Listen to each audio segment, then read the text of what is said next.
I'm going to make this real quick. I resist most of the time jumping on trends when people are jumping on something that happened in the news, but I have got to address Will Smith slapping the taste out of Chris Rock's mouth on camera in public. First of all, I'm not going to play that clip here because he does a lot of cussing afterwards. I'm sure you've seen this clip over and over again, and in the show description below, I have put a link there too. But what I do want to talk about is somebody jumped on this bandwagon and said that he had apologized to Chris Rock. I'm going to play now his apology as he accepted his award, which, given what happened, I would not be surprised if it wound up being the last Academy Award he ever received. Here's the acceptance speech. And the Oscar goes to Will Smith!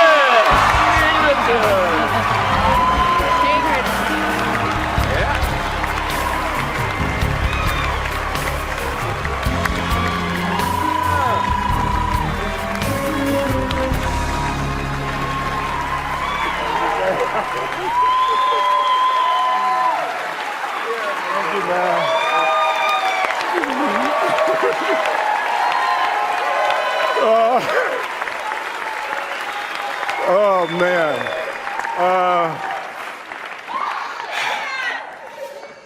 Richard Williams was a fierce defender of his family.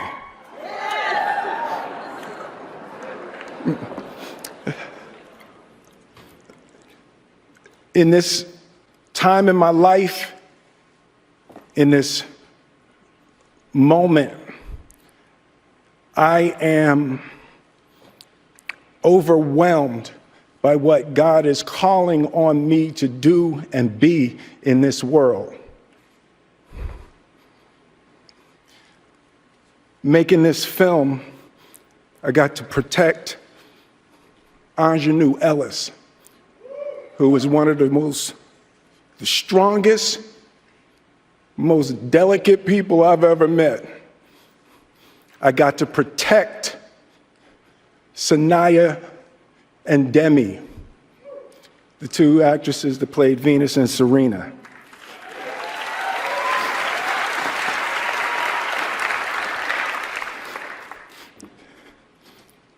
I'm being called on in my life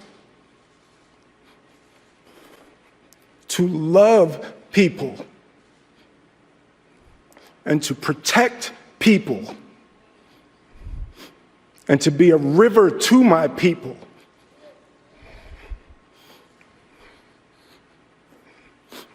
And I know to do what we do,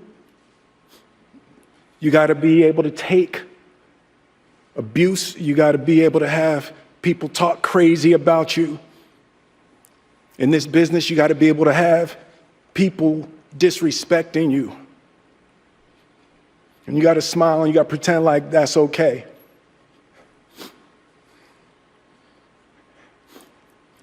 But Richard Williams, and what I loved, thank you, D. Denzel said to me a few minutes ago, he said, at your highest moment, be careful, that's when the devil comes for you.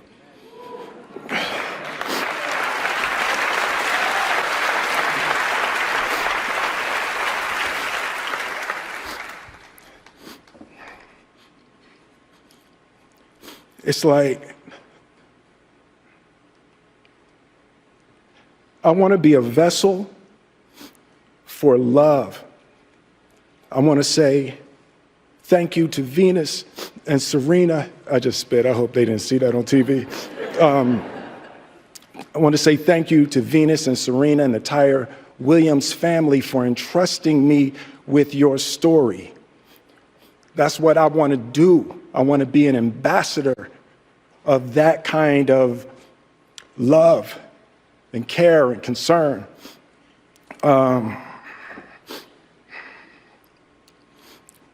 I want to apologize to the Academy. I want to apologize to all my fellow nominees.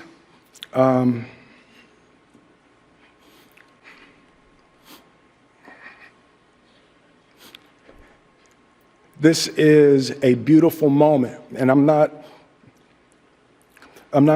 crying for winning an award. It's not about winning an award for me. It's about being able to shine light on all of the people, Tim and Trevor and Zach and Sanaya and Demi and Ingenue and the entire cast and crew of King Richard and Venus and Serena, the entire Williams family.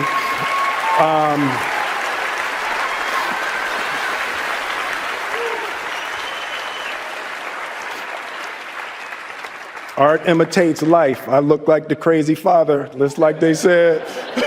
I look like crazy father, just like they said about Richard Williams. But love will make you do crazy things. To my mother, a lot of this moment is really complicated for me, but to my mother, she didn't want to come out. She had her knitting friends. She has a knitting crew that she's in Philly watching with.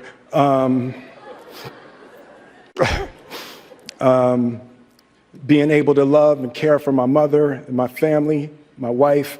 I'm taking up too much time. Thank you for this honor. Thank you for this moment, and thank you on behalf of Richard and Oracene, the entire Williams family. Thank you. Hope the Academy invites me back. Thank you.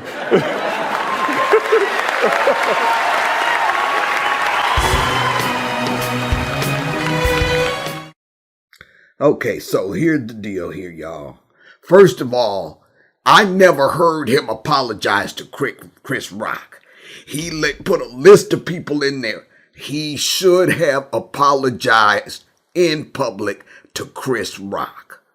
First, let's deal with the fact that Chris was wrong anyway. If she's got alopecia, which is an autoimmune condition, then you should not be making fun of people who have an illness. Even if that illness doesn't appear that it reduces their quality of life. We aren't there to know how this has affected her. So Chris is wrong.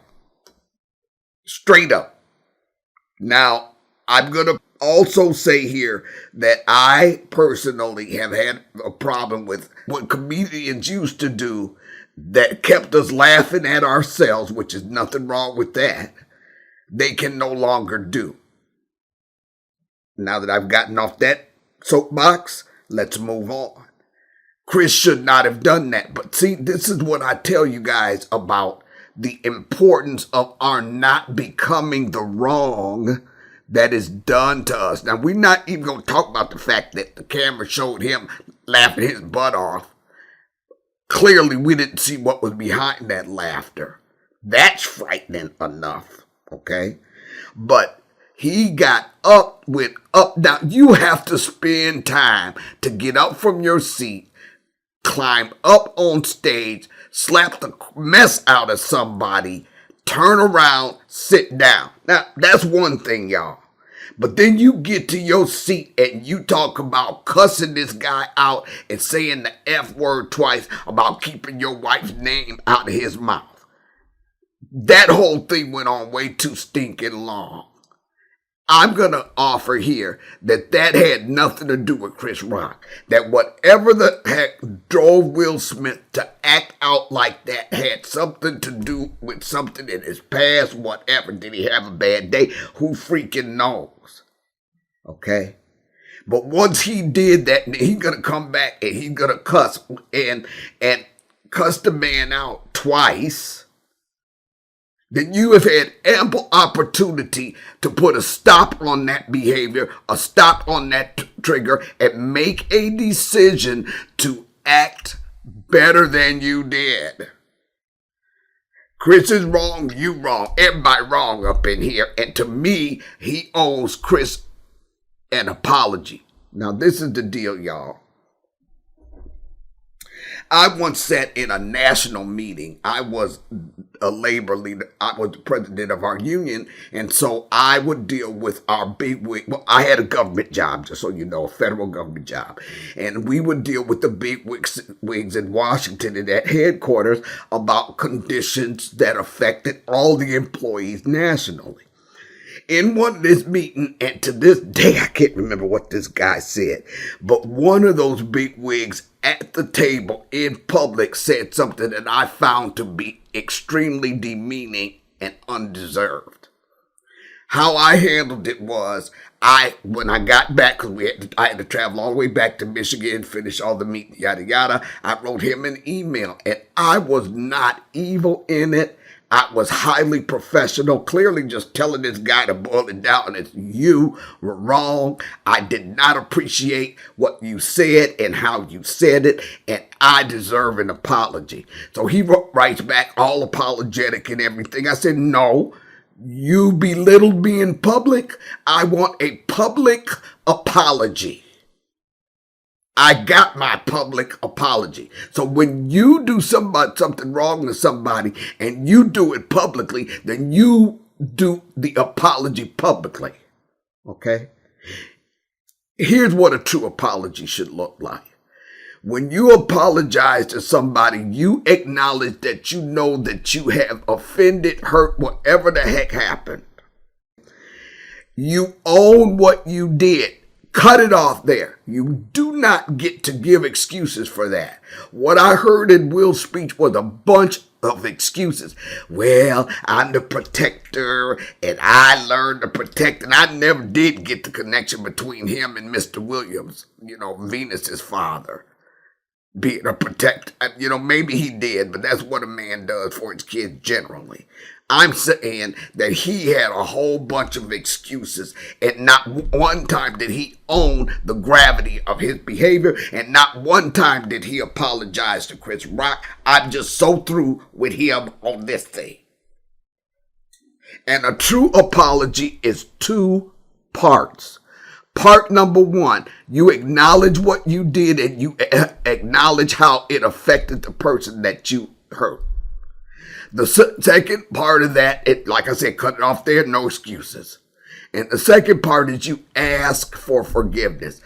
Please forgive me.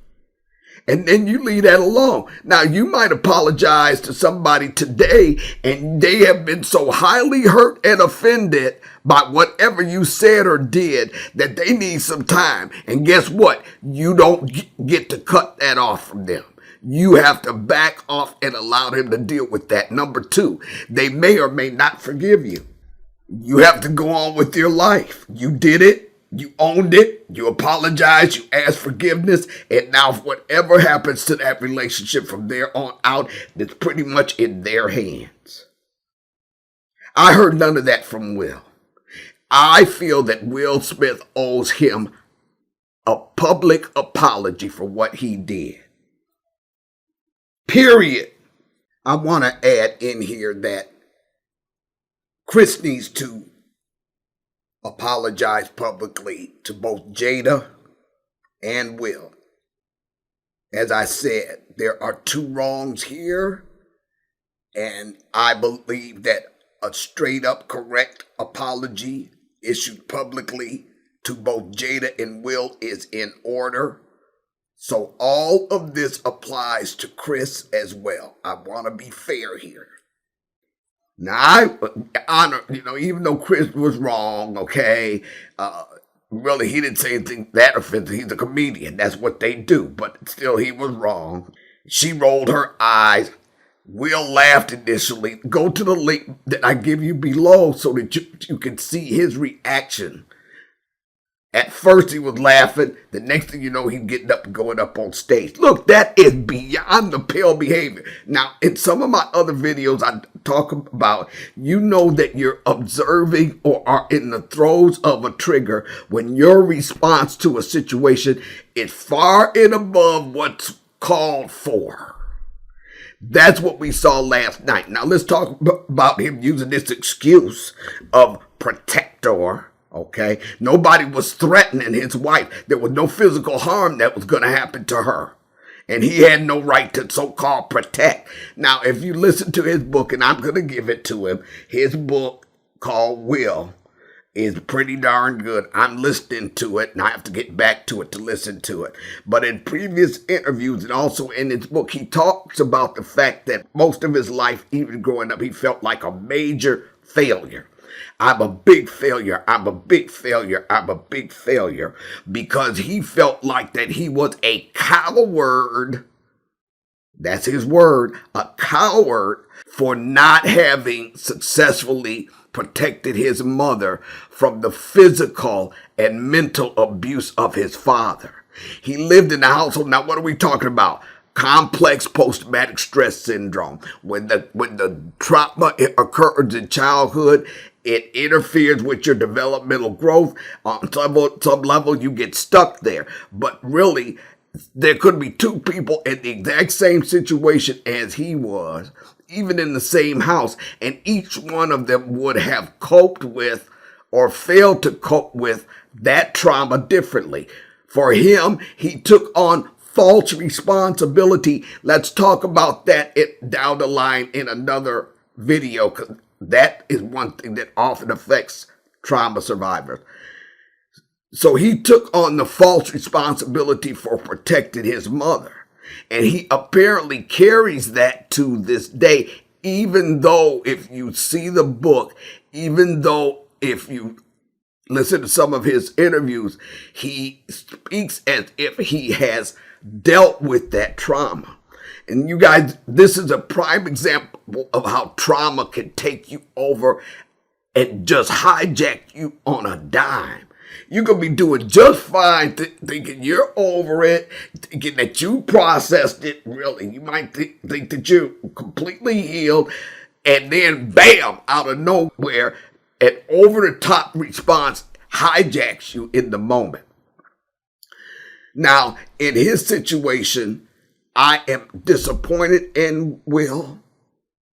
I think that he acted so far out of character that it's just beyond the pale. But at the same time, y'all, come on. Really? I've been there. Now, I ain't beat nobody up. Well, shoot, when I was growing up, there was a girl that had braces on her legs that beat my behind every dadgum day. I was scared of her.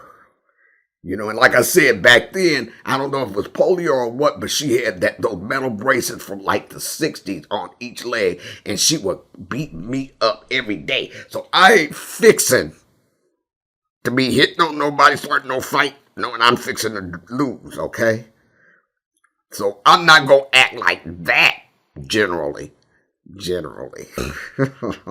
Anyway, but we go off and we have these triggers. And when you see one of those things hijacking you, we know we have more work to do. And it should always begin with sitting our behind down, owning our behavior, asking forgiveness if that's required in the situation, and spending a lot of time trying to figure out where the heck did that come from. Because this is how triggers work.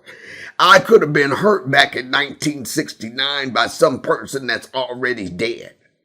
But something happens in 2022, and it's like a great big huge rubber band in my back. And in a split second, that rubber band snatches me back to 1969. And I'm acting in 2022 as if I was way back in 1969. That's my best way to describe it. So now I got work to do to figure out what is the root of that hijacking, and then walk through the steps necessary for me to heal that thing so that it's not coming back and hijacking me in the future. So I just wanted to deal with this from a different perspective than gossip, okay? I will end this with this. Your best intention will never outweigh the effect of your behavior on others. So in other words, it doesn't matter how well intentioned you are. If you do something in the middle of a hijacking that is hurtful to others, then that damage is freaking done. The damage is done. You can't take that damage back. So when people say, well, I didn't mean to, I didn't intend to, but you did, dadgummit. You did. And now you have to own your responsibility in that. So your best intention will never outweigh the impact of your behaviors on others. The damage is done. So what I have done, and who's happening is it anyway, is I have given you two tools that really work. See, this is not, oh, you need to heal and you need to spend time, self-love. You know what? Bottom line is that book is emotional intelligence for trauma survivors all day long. And as I walked through writing that book for 7 years of my life, I healed. And I got writer's block when it was some other level of healing I needed to come through, some other new realization about myself. And a lesson until I did that, even if it took months, I could not write more on that book. Okay? So we want to be careful to see.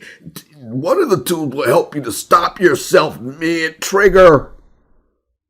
I call it the shut up, suck it up, and listen up moment. And I had many of those before the book and after the book and many during the book. Okay?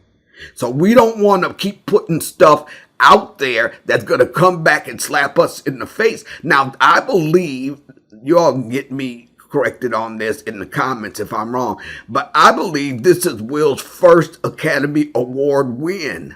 He has been nominated in the past, to my understanding, but like I said, get me right in the comments if I'm wrong. But this is his first win. And what is there on this win? There is the stain of a hijacking that caused him to act immaturely and harmfully in the middle of a situation. Oh, this is what I want to also deal with. In his acceptance speech, he mentioned that Denzel Washington told him, man, be careful, some of your greatest moments when the devil shows up. No, let's quit blaming the devil. Look, this is how it works. All the devil got to do, if we want to talk to the devil, is to keep you off focus so that you don't see where your path of purpose is. Because he know his goose is cooked if you ever wake the heck up and see where your path of purpose is and start walking in the right direction towards your destiny. So all he's got to do is throw up a smoke screen here, a trigger there, a hijacking there, and then set up those situations for you to be off focus. And then whatever you do in the middle of that, you did that. The devil didn't do it. Flip Wilson used to say, the devil made me do it. Now I want to always say, but you gonna pay the consequences. You don't get to blame somebody who made you do something, because Will himself put something out there a while back talking about it doesn't matter who did you wrong. It doesn't matter whose fault it is. It's your responsibility now to work through that. That's the bad thing about any kind of abuse or trauma, childhood trauma especially. Once somebody does that damage to you, not only do they change the whole trajectory of your life, but they also throw responsibility on you for the healing. They can't make it up to you. They can't change it even if they wanted to. So let's not talk about the devil.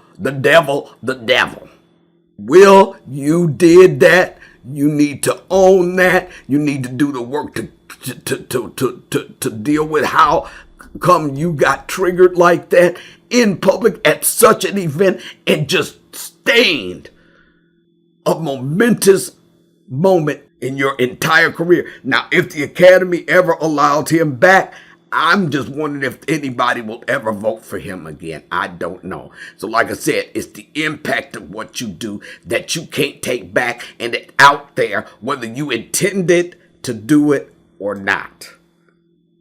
Okay, y'all, I'm done preaching for today. I just wanted to get this out there while it was on my mind, and I'll be out again later on this week for another video.